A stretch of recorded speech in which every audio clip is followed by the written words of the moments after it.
Сәлеметсіздер ме, қалдарыңыз қалай? Бүгінгі күндеріңіз сәтті өтсін. Бүгінгі тақырыпты бастамас бұрын әдеттегідей каналға тіркеліп, лайк басып, комментарий жазуды ұмытпаңыздар.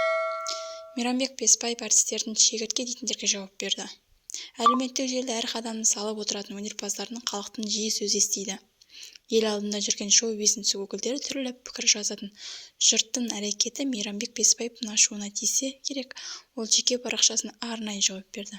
Дәл қазір Мейрамбек Беспаев отбасымен Дубайда демалып жүр. Шет елге саяхаттаған Музарт тобының солисі желі қолданушылары түрлі жағымсыз жазбалар қарша боратқан көрінеді. Ол өзіне кереғар пікір білдірген көпшілікке пост арнапты.